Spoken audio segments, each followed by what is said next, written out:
directly at Iris, her gaze intense and unwavering. "Find Hamilton," she rasped, her voice barely a whisper. Then, just as quickly, her eyes glazed over again, and she released Iris's hand. Iris stared at Eleanor, her mind reeling. Find Hamilton? Who was Hamilton? And what did he have to do with Eleanor's plight? Martha gently pulled Iris away, her face pale with fear. "We have to go," she said. "Now."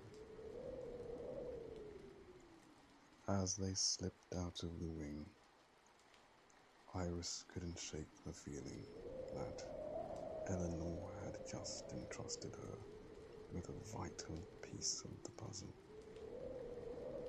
But what did it mean? Richard had been watching Iris closely. He had noticed her increased spending, the hushed conversations with Martha, the subtle changes in her demeanor. He knew, with a chilling certainty, that she had been visiting Eleanor. He summoned her to the library, a vast, imposing room filled with leather-bound books and the scent of old money. Richard sat behind his large mahogany desk, his face impassive. "Iris," he began, his voice calm and measured.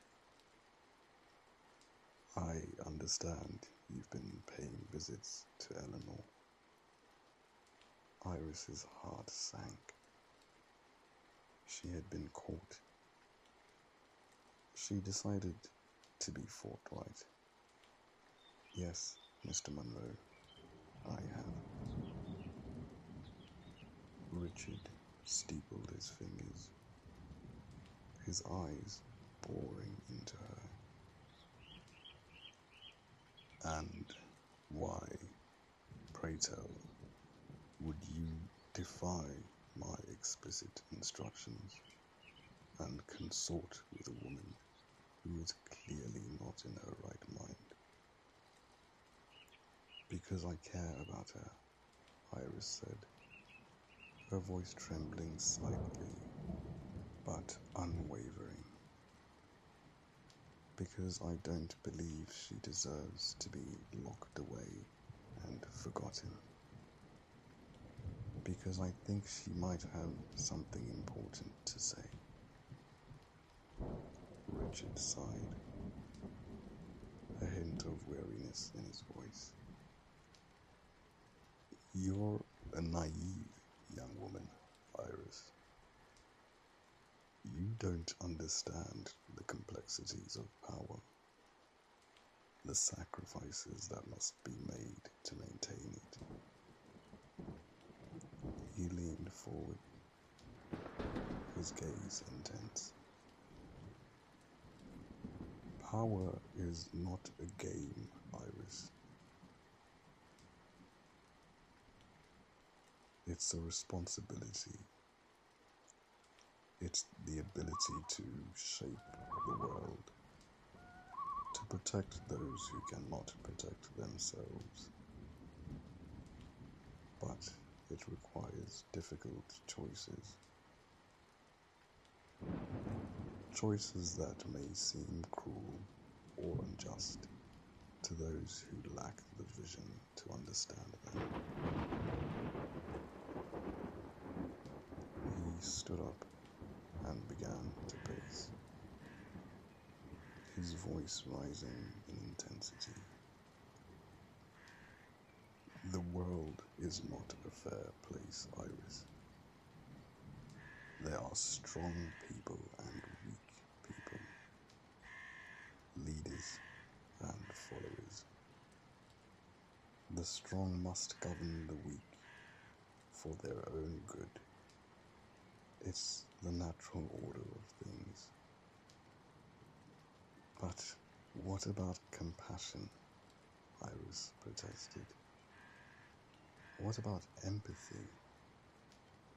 Shouldn't we strive to create a more just and equitable world?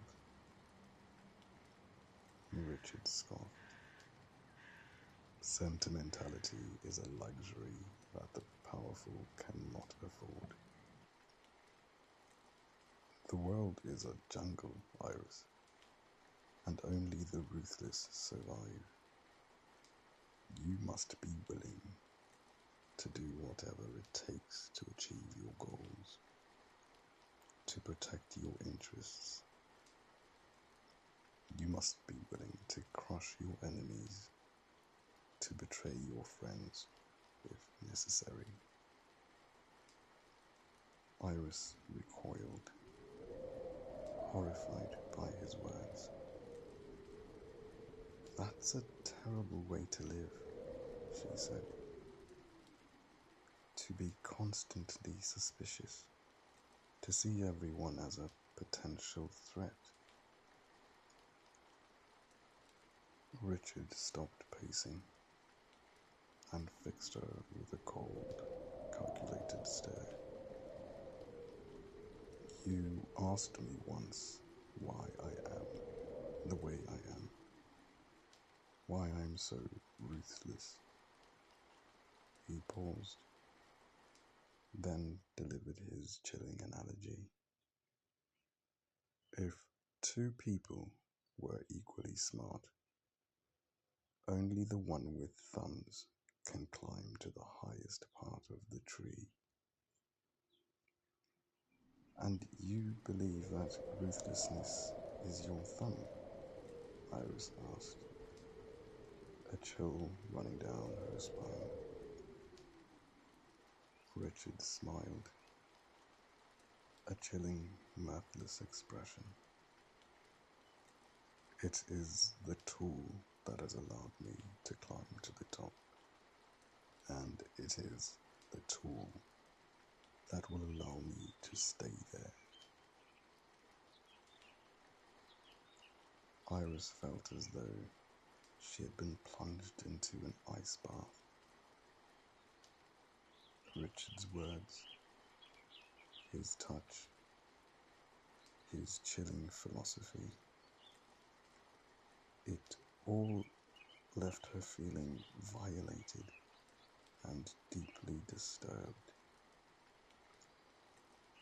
She hurried out of the library, desperate to escape his presence and the suffocating atmosphere of the mansion.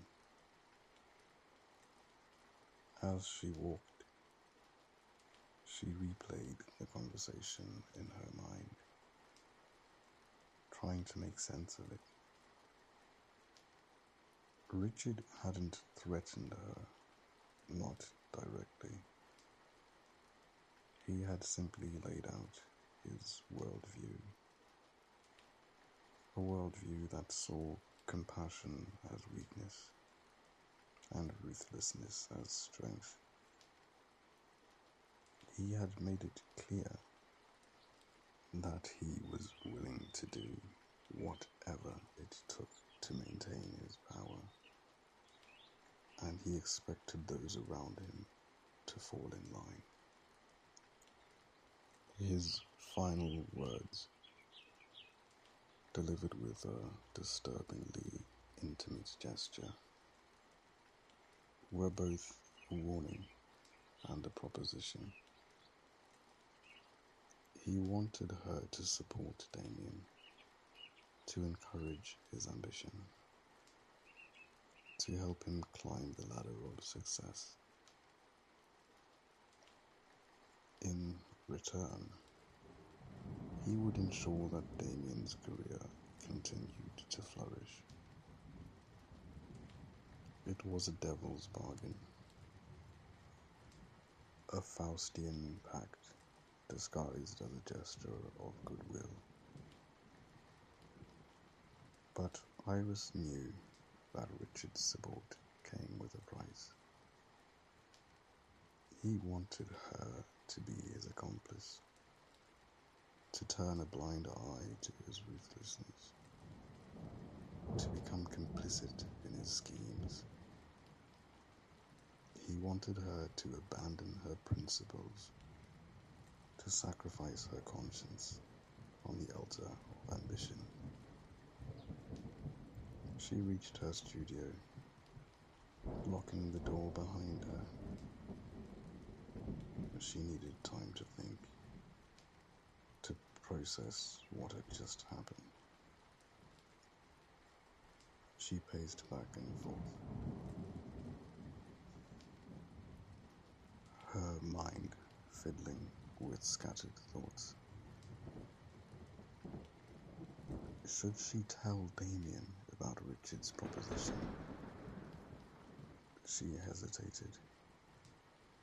She didn't want to burden him with the knowledge of his father's true nature, to shatter his illusions about the man he admired.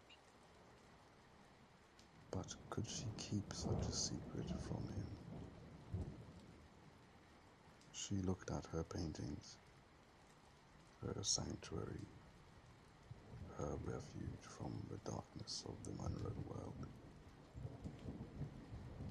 She realized that she couldn't betray her heart, her values, her own sense of self. She couldn't become the kind of person Richard wanted her to be. She made a decision. She would continue to support Damien, to encourage his creativity, to help him achieve his goals. But she would do it on her own terms, without compromising her principles. She would remain true to herself, even if it meant risking Richard's wrath. As for Richard's proposition, she would play along, at least for now. She would pretend to be swayed by his arguments, to be willing to support his vision. But behind the facade, she would continue to search for the truth, to uncover the secrets that were hidden within the Monroe mansion. Haunted by Eleanor's cryptic plea to find Hamilton, Iris dedicated herself to uncovering the identity of this mysterious figure. She started with subtle inquiries, casually mentioning the name to various members of the household staff. But no one seemed to recognize the name, or if they did, they feigned ignorance, their eyes darting away nervously. Undeterred, Iris turned to more discreet methods. She spent hours poring over old family photographs, yearbooks, and newspaper clippings, searching for any mention of a Hamilton Monroe. But the name was conspicuously absent from all official records. It was as if he'd been deliberately erased from the family history. Driven by a growing sense of unease, Iris ventured into the dusty, forgotten corners of the mansion, searching for clues. She rummaged through old letters, diaries, and financial documents, piecing together fragments of the past. Finally, in a hidden compartment of an old antique desk, she found a faded photograph. It showed a young Richard Monroe standing alongside another man, his arm draped casually over his shoulder. The other man bore a striking resemblance to Richard, but his eyes were softer, his smile more genuine. On the back of the photograph, scrawled in elegant handwriting, was the inscription, "Richard and Hamilton, forever bound by blood and destiny." Iris's heart skipped a beat. This was it. This was Hamilton. She delved deeper into the hidden compartment, uncovering a cache of old legal documents. After a careful study, she pieced together a shocking truth. Hamilton Monroe was Richard's younger brother, and he had also inherited a significant portion of the family empire. But there was something else, something even more disturbing. According to the documents, Hamilton had mysteriously disappeared several decades ago, his share of the company absorbed by Richard. The official explanation was that he had died in a tragic accident while traveling abroad. But Iris couldn't shake the feeling that there was more to the story. She couldn't find any record of Hamilton beyond those documents. It was as if he had never existed. All mention of him had been scrubbed from the official family history, his name expunged from every record.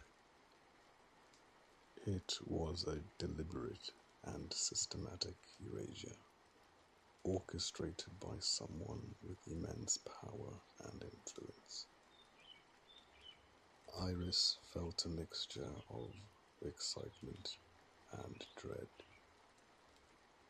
She had found Hamilton, but his story was shrouded in mystery and intrigue.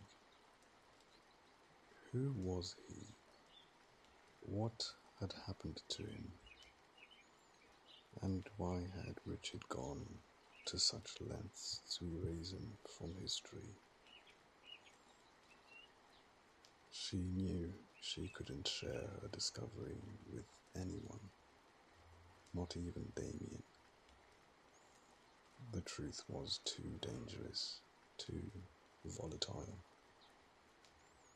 She had to proceed with caution, unraveling the mystery one thread at a time. But she couldn't shake the nagging feeling that she was playing a dangerous game, that she was getting closer to a truth that Richard would do anything to protect. On the verge of abandoning her quest, Iris found herself at a charity gala held at the mansion.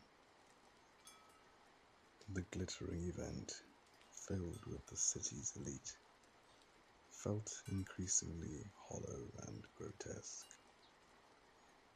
As she made her way through the crowd, she caught a glimpse of Richard whispering into Seraphina's ear,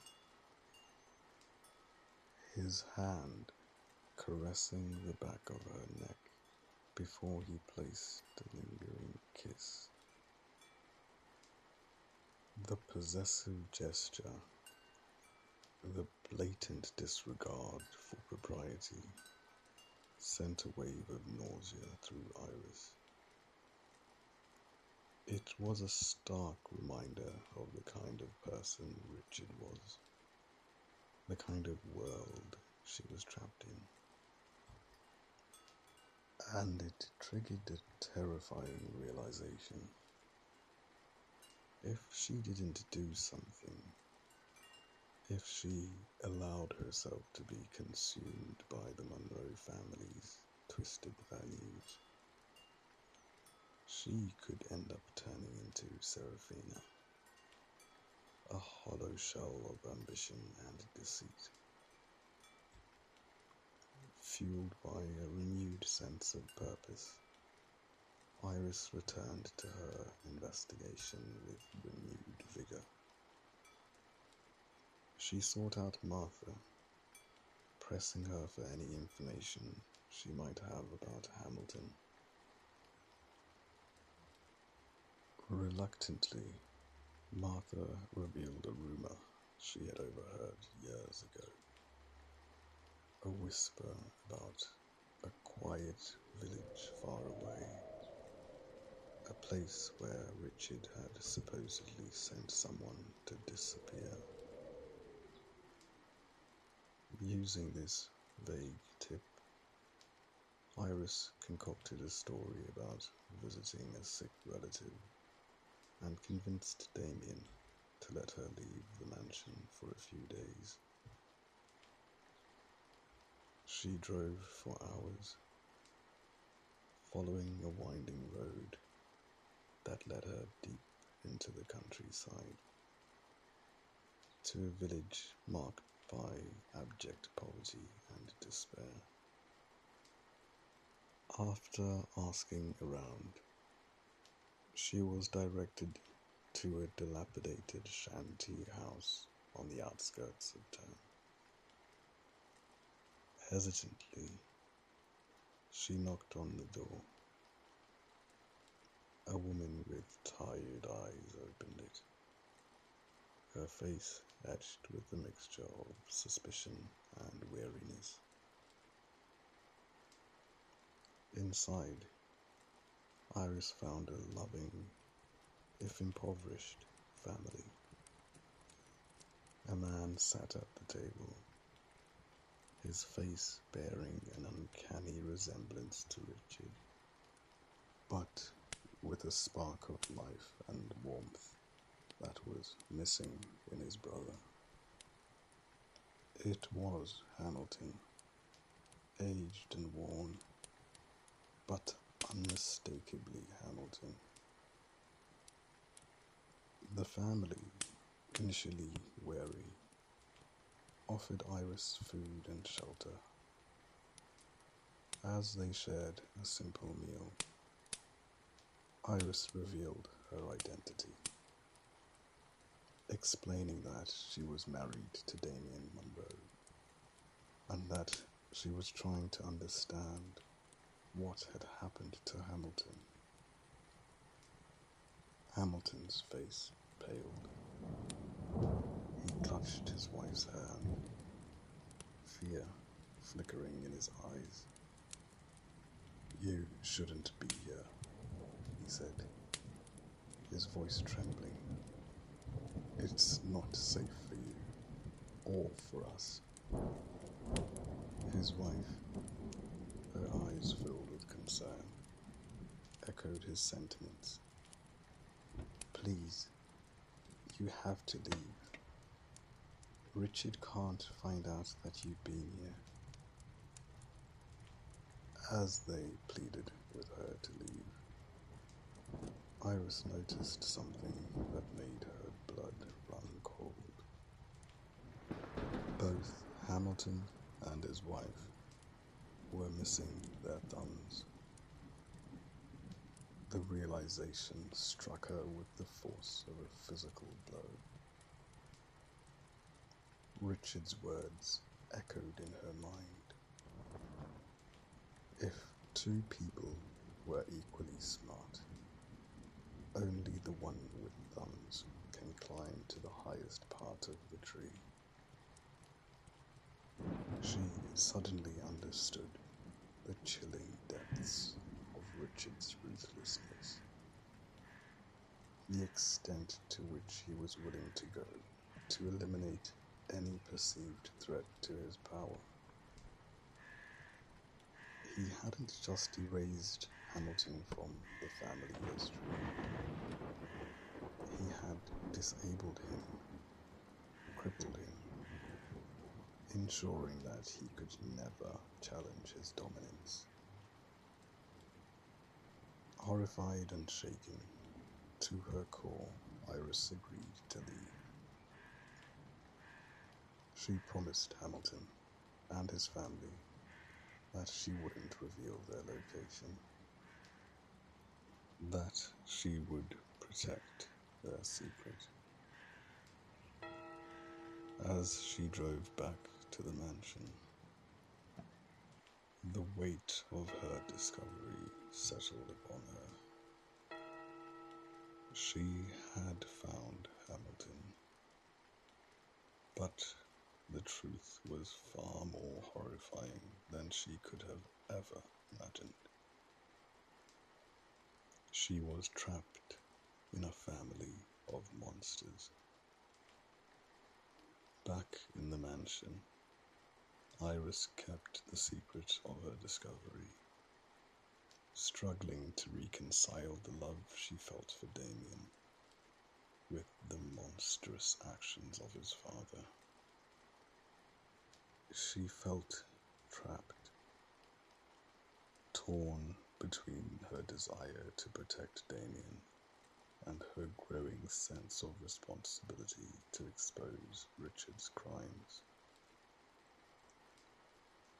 One evening, as they were preparing for bed, Damien surprised her with an unexpected announcement.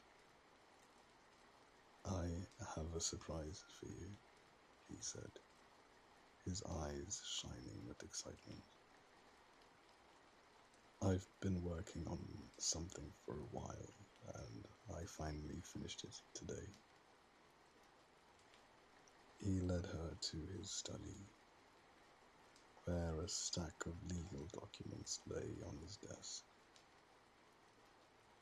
"I've established a foundation in my mother's name," he announced proudly.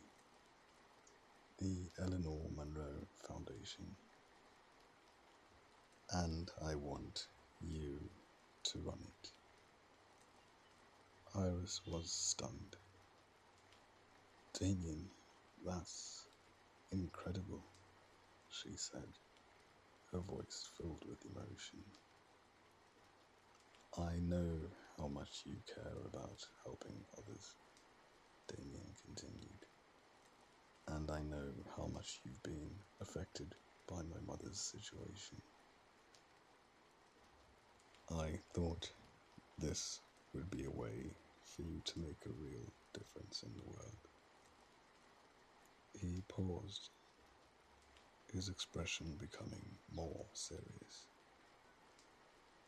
"I want you to choose the Foundation's purpose, Iris.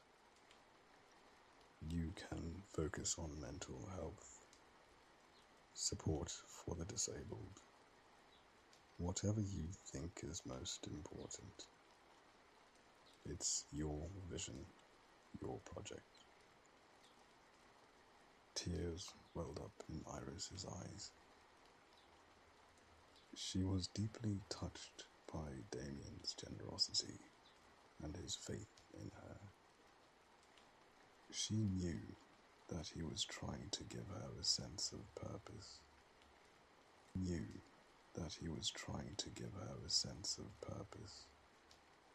A way to channel her energy and make a positive impact on the world. But as she looked at the documents, a knot of apprehension formed in her stomach. Could she, in good conscience, accept this gift from a family built on lies and cruelty? Could she use Monroe money to do good, knowing that it was tainted by Richard's ruthlessness? She forced a smile, trying to hide her inner turmoil. "Thank you, Damien," she said. "This means the world to me. I'll make sure the Eleanor Monroe Foundation becomes something truly special." As Damien embraced her, Iris couldn't shake the feeling that she was walking a tightrope, balancing her love for Damien with her growing disgust for his family. The Eleanor Monroe Foundation could be a force for good, a way to honor Eleanor's memory and make a difference in the lives of others. But it could also be a trap, a way for Richard to control her, to silence her, to make her complicit in his crimes. The announcement of the Eleanor Monroe Foundation and Iris's appointment as its director sent shockwaves through the Monroe family, particularly through Alistair. At the next family dinner, the tension was palpable as Alistair struggled to contain his resentment. "I must say," Alistair began, his voice dripping with sarcasm, "I was rather surprised to hear about this foundation, and even more surprised to learn that Iris would be the one running it." He turned to Richard, his eyes narrowed. "With all due respect, Father, I fail to see why Iris is more qualified for this role than Serafina. Serafina has years of experience in philanthropy, a vast network of contacts, and a genuine passion for helping others." Serafina, seated beside him, remained impassive, her expression unreadable. Richard met Alistair's gaze, his eyes hardening. "It was my decision, Alistair," he said, his voice brooking no argument. "I believe that Iris has a unique vision and a genuine desire to honor Eleanor's memory. She has Damien's full support, and that's all that matters." Alistair bristled, his face flushed with anger. "But surely Serafina's expertise would be invaluable. She could bring so much more to the Foundation." Richard slammed his fist on the table, silencing Alistair. "Enough, Alistair. I will not tolerate your disrespect. I made a decision, and it's final. Iris will run the Foundation, and you will support her. Is that understood?" Alistair glared at Iris. his eyes filled with resentment. "Perfectly," he said. Damien, sensing the tension, reached out and took Iris's hand. "Don't worry about him," he whispered. "He's just jealous." Iris forced a smile, but she couldn't shake the feeling that Alistair's resentment was more than just professional jealousy.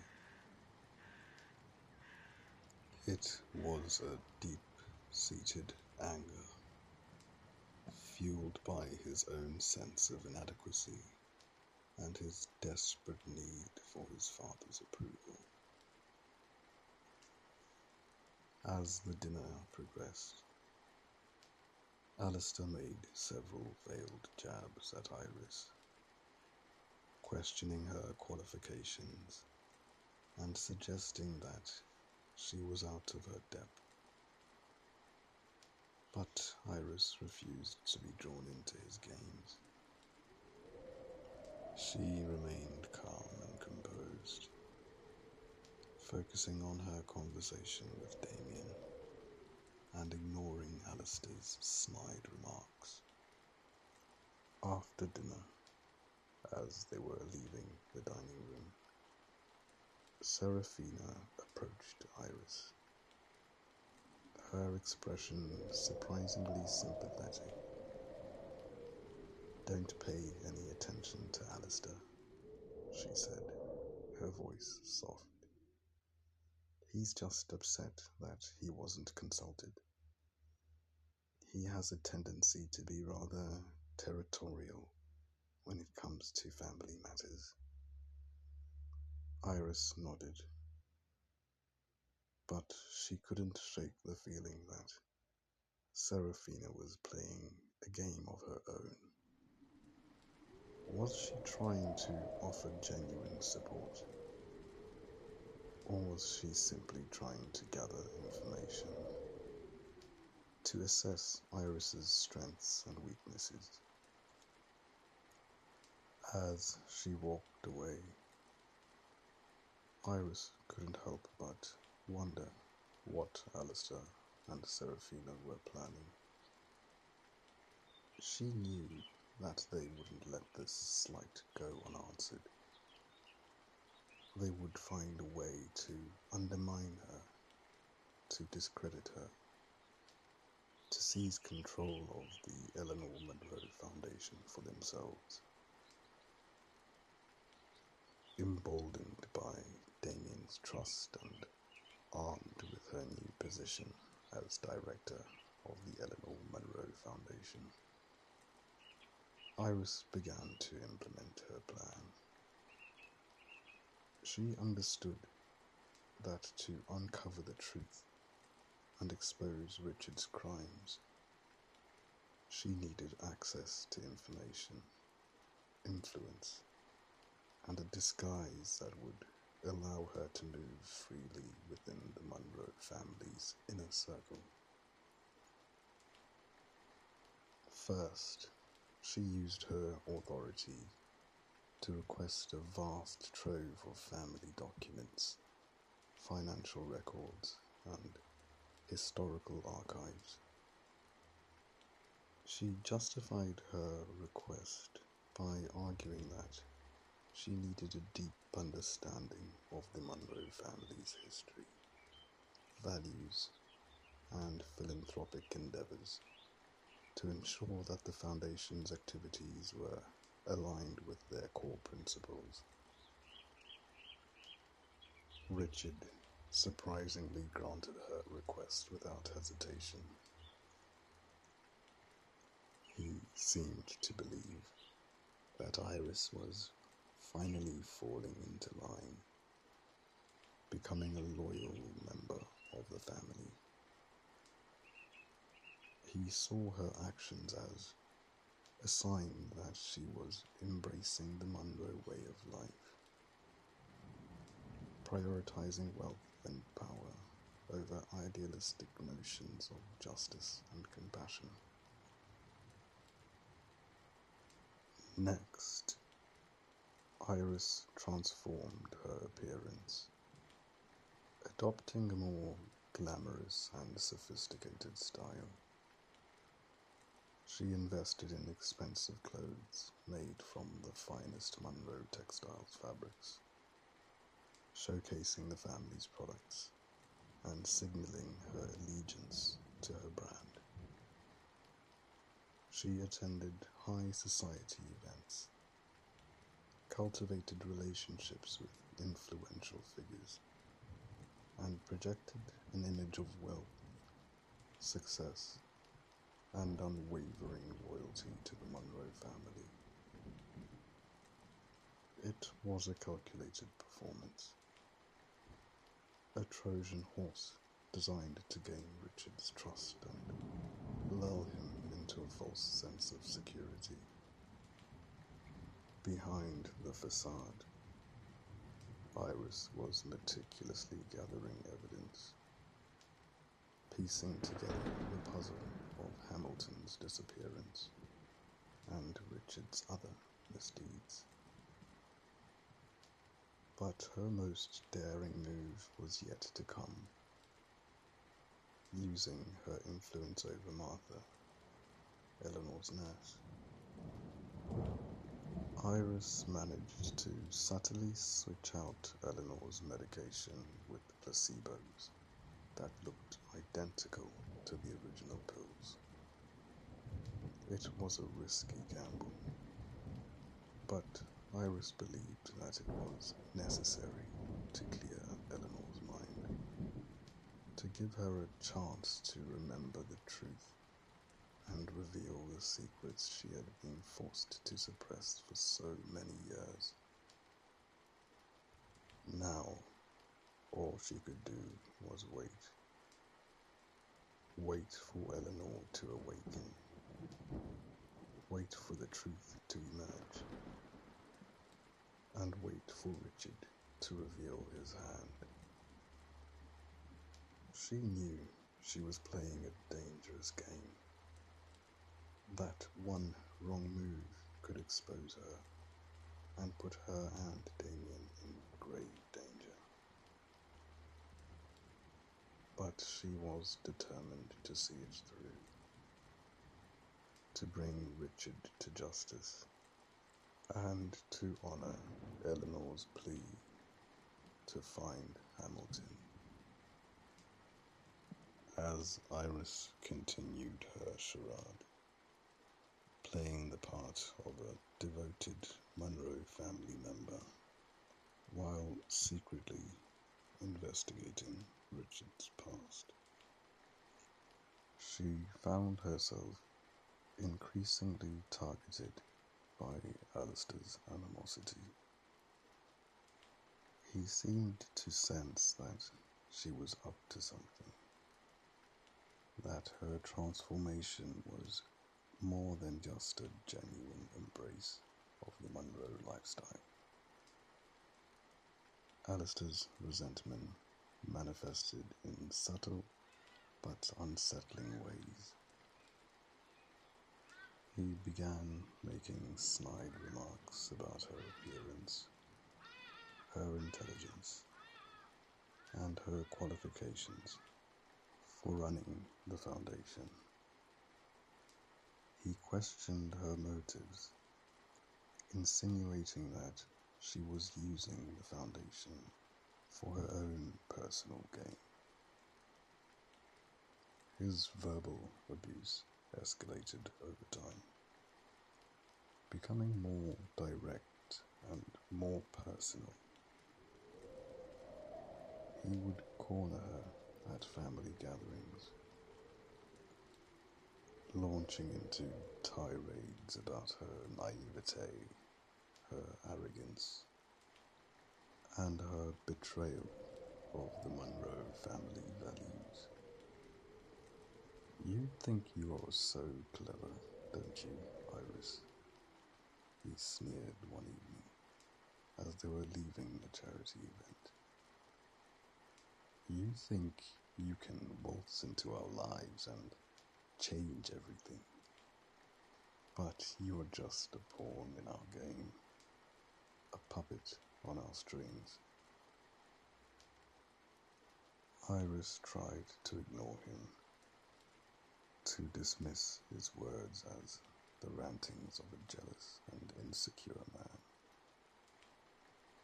But Alistair's intensity was growing, and she couldn't shake the feeling that he was closing in on her, that he was getting closer to uncovering her secret. He began subtly tracing her steps, questioning her about her meetings, her phone calls, and her whereabouts. He scrutinized her expenses, poring over the Foundation's financial records, in search of any irregularities. One afternoon, as Iris was leaving the mansion, Alistair confronted her in the driveway. "Where are you going?" he demanded, his voice sharp and accusatory. "I have a meeting," Iris replied, trying to remain calm. "It's Foundation business." "What kind of business requires you to leave the mansion?" Alistair pressed, his eyes narrowed. "Are you sure you're not meeting with someone you shouldn't be?" Iris tried to brush past him, but Alistair grabbed her arm, his grip tight and painful. "Don't lie to me, Iris," he said, his voice low and menacing. "I know you're hiding something." As she looked into Alistair's eyes, she saw a flicker of something dark and disturbing, an evil rage that she had seen before in Richard. It was the look of a man who was willing to do anything to protect his power, to silence anyone who threatened his authority. Fear surged through Iris. She realized that she had underestimated Alistair, that he was far more dangerous than she had initially thought. She knew that she had to be careful, that one wrong move could expose her and put her in grave danger. She wrenched her arm free from his grasp, her heart pounding. "Let go of me, Alistair," she said, her voice trembling slightly. "You're hurting me." Alistair stared at her for a moment, his expression unreadable. Then he slowly released her arm, a sinister smile creeping across his face. "Just be careful, Iris," he said. "Some secrets are best left buried." Despite Alistair's escalating threats and Richard's watchful gaze, Iris pressed on with her investigation, driven by a desperate need to uncover the truth about the Monroe family's past. As she meticulously sifted through the historical archives, she stumbled upon a series of documents that revealed a startling revelation. Almost 2 centuries ago, the family name had not been Monroe. It had been Amadi Joshi, a hyphenated surname that reflected the union of two powerful textile families, one from Nigeria, Amadi, and the other from India, Joshi. The Amadi and Joshi families were legendary in their respective regions, renowned for their wealth, their influence, and the mastery of the textile trade. Their alliance, forged through marriage, created a global textile empire that spanned continents and dominated markets. But the introduction of the name Monroe was shrouded in mystery.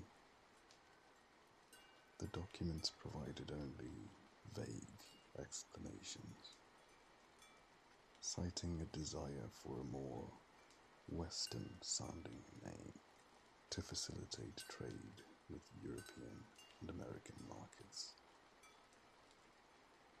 There were hints of scandal, whispers of betrayal, and allusions to a power struggle that had led to the name change.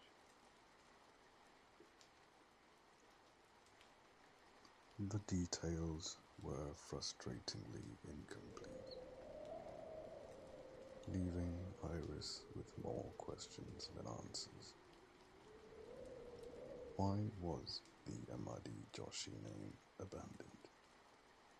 What happened to the Joshi family? And what role did Richard's ancestors play in this historical transformation? The revelation of the Amadi Joshi legacy added a new layer of complexity to the Monroe family's history. It suggested that the family's origins were far more diverse and complex than she had previously imagined. It also raised the possibility that the ruthlessness and ambition that characterized Richard's behavior were not simply a personal trait, but a legacy passed down through generations. Driven by a newfound sense of urgency, Iris delved deeper into the archives, searching for any clue that might shed light on the transition from Amadi Joshi to Monroe. She scrutinized the family's correspondence and their legal documents, looking for any hint of scandal, betrayal, or hidden agendas. She discovered that the name change coincided with a period of intense political upheaval in both Nigeria and India. Colonial powers were tightening their grip on both regions, imposing restrictive trade policies and exploiting local resources.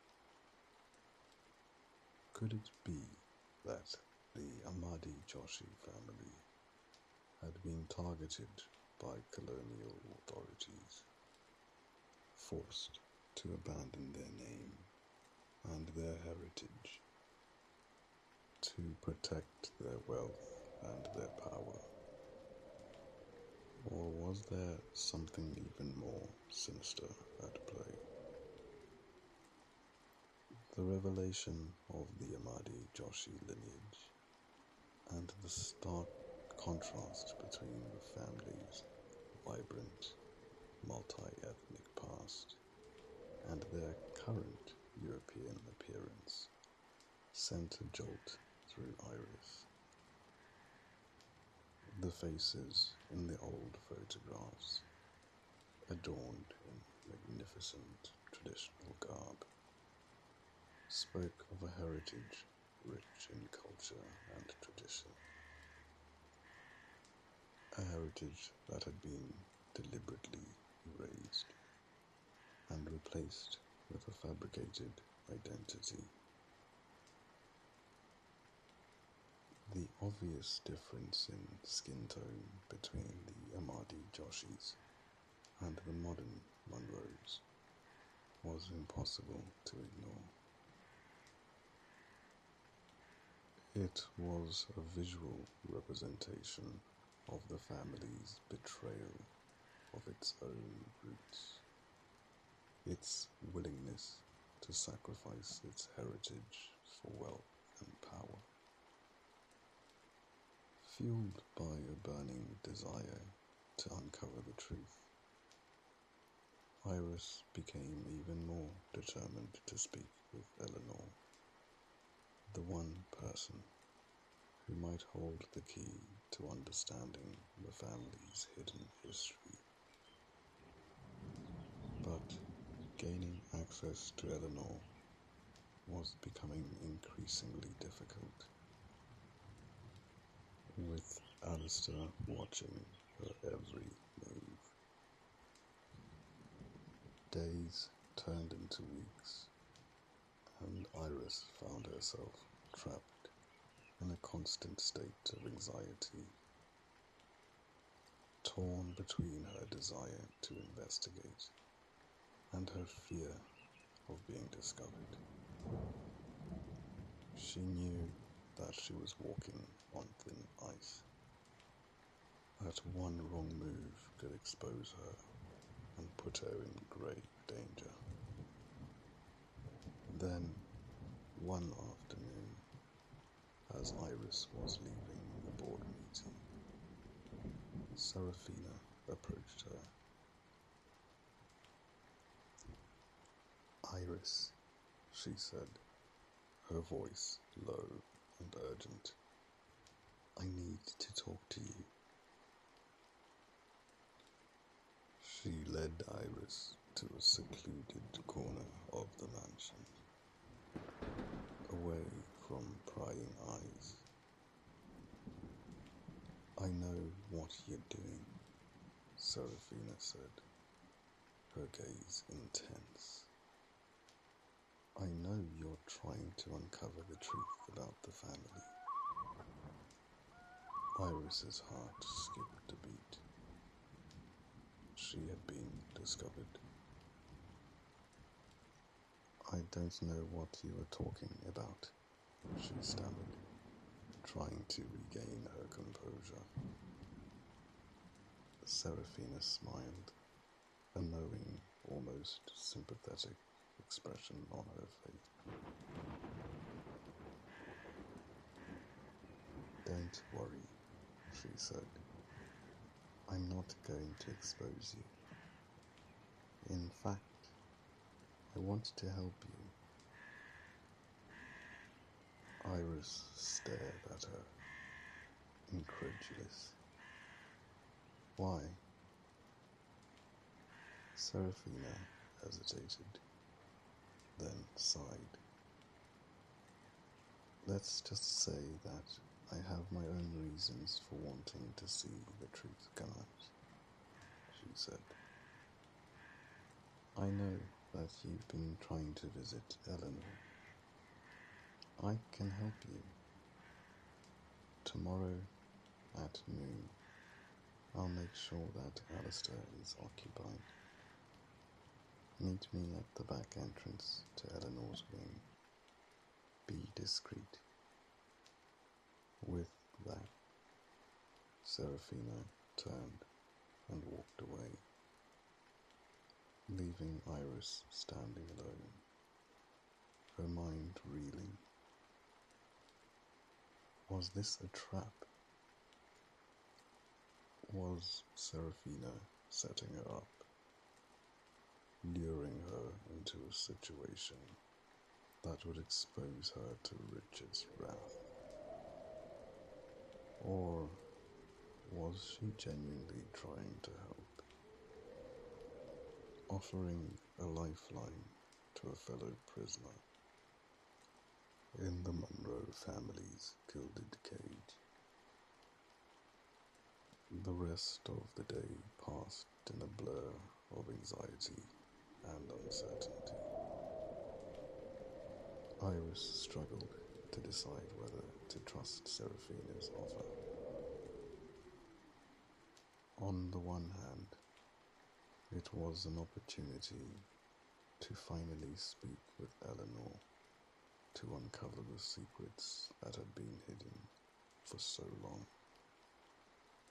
On the other hand, it could be a deadly trap, a carefully orchestrated scheme to silence her forever. As she lay in the bed that night, staring at the ceiling, Iris couldn't shake the feeling that she was on the verge of a major turning point. She had a choice to make, a decision that could change her life forever.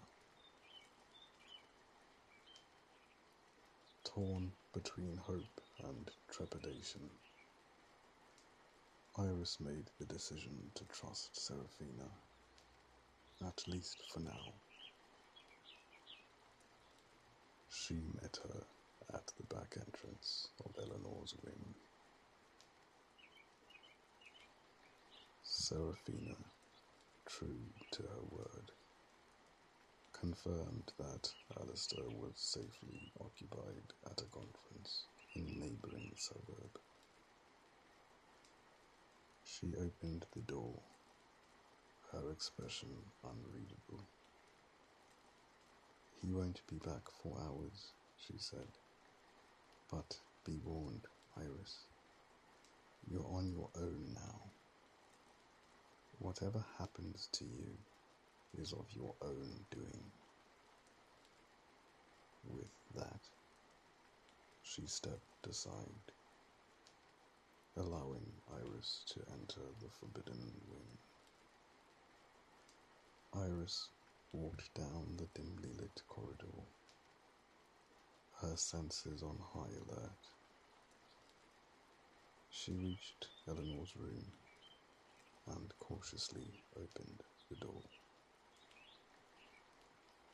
Eleanor sat by the window, her eyes clear and focused.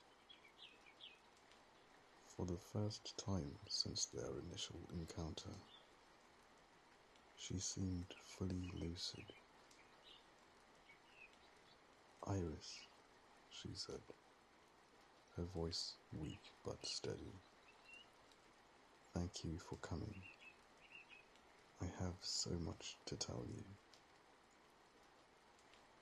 Eleanor began to speak, her words tumbling out in a torrent of memories and revelations. She confirmed what Iris had suspected. The family had indeed been originally Ahmadi Joshi, a powerful dynasty of textile merchants with roots in both Nigeria and India. But their reign came to an end with the arrival of Captain Clarence Monroe, a ruthless British colonial officer. Clarence had seduced and married one of the Ahmadi Joshi sisters, using his charm and his position to gain influence within the family.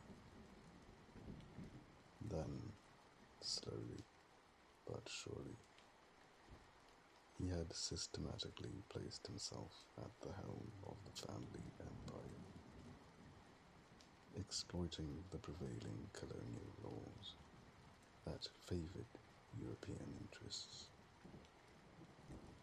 He had spearheaded brutal campaigns into the villages, butchering rival textile merchants and their loom workers. cutting off their thumbs to ensure that they could never compete with the Amadi Joshis again. He fabricated a false monopoly, consolidating the family's power and wealth, while adopting slave labor to maximize profits. He then strictly controlled all marriages within the family, ensuring that all spouses were of European descent, effectively erasing the Amadi Joshi heritage and transforming the family into what it is today. Eleanor's voice trembled with anger and disgust. "It was a bloodbath," she said. Clarence Monroe built his empire on the bones of innocent people. Iris was appalled by the revelations. The Monroe family's history was even darker and more twisted than she had imagined. It was a story of colonial exploitation, racial cleansing, and unimaginable cruelty. "And Richard?" Iris asked. "How does he fit into all of this?"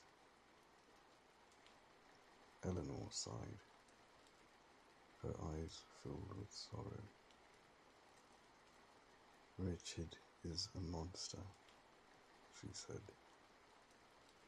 "But he's also a product of his past. He inherited Clarence Monroe's ruthlessness, his ambition, and his complete disregard for human life." Eleanor explained that the thumb-cutting tactic had been revived centuries later to deal with Hamilton. Hamilton had been growing his inherited portion of the family's wealth, but he had also been sharing his power with smaller contractors, supporting their growth and challenging Richard's dominance. Richard, unable to match Hamilton's success and unwilling to share his power, had resorted to the same brutal tactics as his ancestor, crippling Hamilton and erasing him from the family history.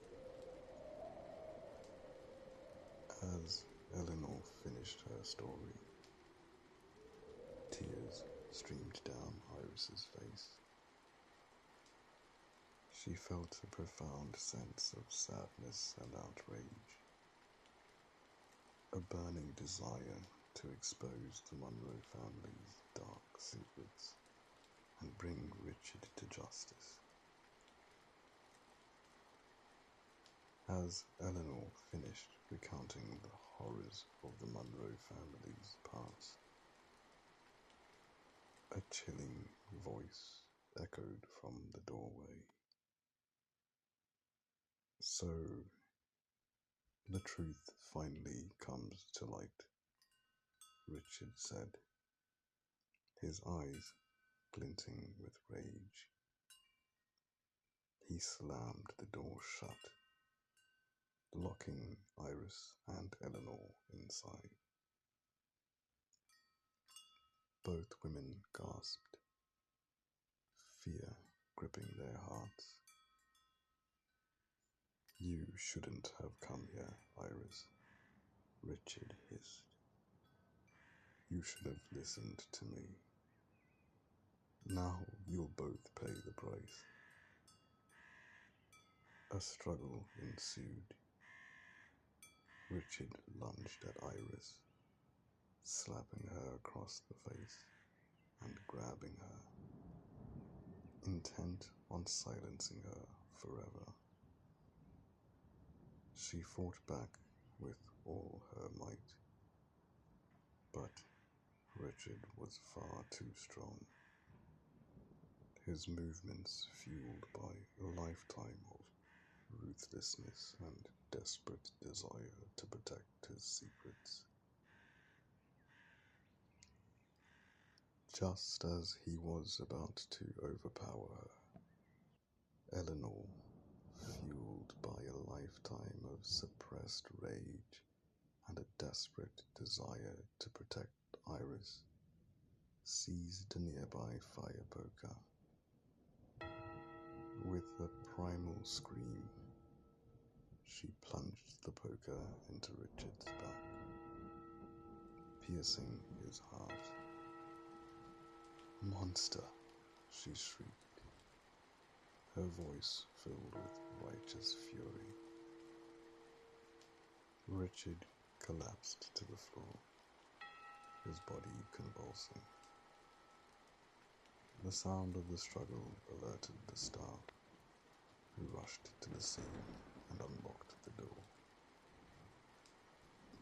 They found Richard lying on the floor, Eleanor standing over him with the fire poker, and Iris trembling in a state of shock.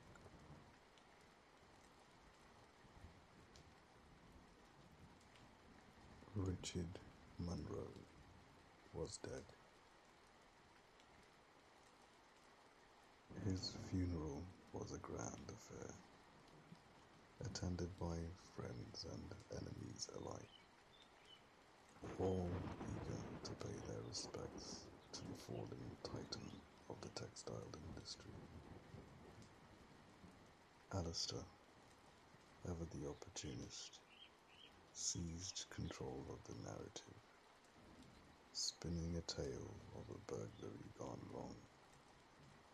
He used his influence over the police to ensure that the investigation focused on outside suspects, protecting his mother and the family's reputation. At the family dinner that followed the funeral, Alistair addressed the family with an air of somber authority. "We must honor my father's legacy," he said, his voice filled with a false piety. "I did what I had to do to protect my mother and the family legacy." He then moved to take his father's empty chair at the head of the table, signaling his ascension to the leadership of the Monroe Empire. Eleanor, now seemingly free from her mental fog, was allowed to sit at the dinner table with them, a silent witness to the machinations of her son. Alistair announced that he had absorbed Damien's position within the company, consolidating his control over the textile business. He also declared that Serafina would be taking control of the Eleanor Monroe Foundation, ensuring that it would serve his own interests. Disgusted by Alistair's callousness and hypocrisy, Iris and Damien made a silent decision. They gathered their belongings, packing only their painting equipment. They left the mansion without a word, turning their backs on the Monroe family and their tainted wealth. As they drove away, Iris suggested that they go and live in a small village she knew, a place far from the reach of the Monroe family's influence. They had been financially cut off, stripped of their inheritance, but they had something far more valuable: